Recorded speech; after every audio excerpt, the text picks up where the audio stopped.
So இந்த business பற்றி பேசும்போது ஃபுல் டைம் ஒர்க்லேருந்து நம்ம ஒரு பிஸ்னஸ் மேன் இல்லை பிஸ்னஸ் உமனாக ஸ்விட்ச் ஆகும்போது அது ஈஸியான ஒரு விஷயம் கிடையாது.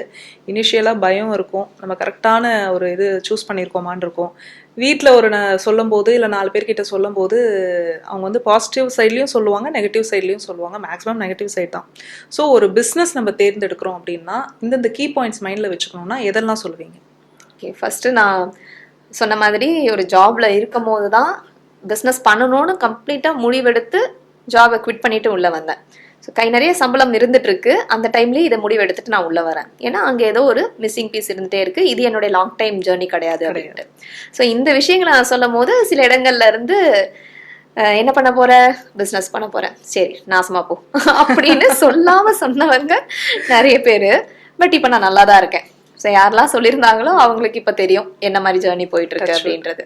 எஸ். ஸோ ஸ்டார்ட் பண்ணும் போது எனக்கு வந்து என்ன விஷயங்களை பார்த்துக்கணும் அப்படின்னு சொன்னாங்கன்னா, இப்போ நம்ம ஒன்று ஏர்ன் பண்ணிட்டு இருக்கோம். நிறைய பேருக்கு ஜாப் போயிட்டு இருப்பாங்க, அகைன் அவங்களுக்கு பிஸ்னஸில் போகணும்னு ஒரு இன்ட்ரெஸ்ட் இருக்கும். ஸோ அவங்க ஃபர்ஸ்ட் என்ன பண்ணணும்னா, பிஸ்னஸ் போன உடனே இமீடியட் மணி பார்க்க முடியாது, உண்மை அதுதான். கண்டிப்பாக. ஸோ அந்த பிஸ்னஸ் ஜேர்னி ஆரம்பிக்கிறதுல இருந்து ஒரு அடுத்த 6 மாசத்துக்கு உங்க கையில அதுக்கான அமௌண்ட் இருக்கான்றதை பார்த்துக்கணும். ஒரு சேவிங்ஸ், நீங்க ஆல்ரெடி ஒரு ஜாப்ல இருக்கீங்க அப்படின்னா நீங்க அதுல இருந்து ஒரு 6 மந்த்ஸுக்கு உங்களுடைய பேசிக் நீட்ஸை ஃபுல்ஃபில் பண்ணக்கூடிய அமௌண்ட் உங்க கையில இருக்கா அப்படின்றத நீங்க கால்குலேட் பண்ணி தான் உங்க ஜாபே நீங்க குவிட் பண்ணணும் அப்படின்றத எனக்கும் அந்த டைம்ல சொன்னாங்க. அதை தான் நானும் ஃபாலோ பண்ணேன். ஏன்னா சர்வைவல் ரொம்ப முக்கியம் இல்லை. அதுக்கப்புறம் என்ன ஆயிடும்னா நம்ம பிஸ்னஸ்க்காக ஓடாம பணத்துக்காக ஓட ஆரம்பிச்சிருவோம். ஸோ இது ஃபர்ஸ்ட் பாயிண்ட் கண்டிப்பா. அண்ட் நீங்க பண்ணக்கூடிய பிஸ்னஸ்ல கிளாரிட்டி ரொம்ப இருக்கணும்.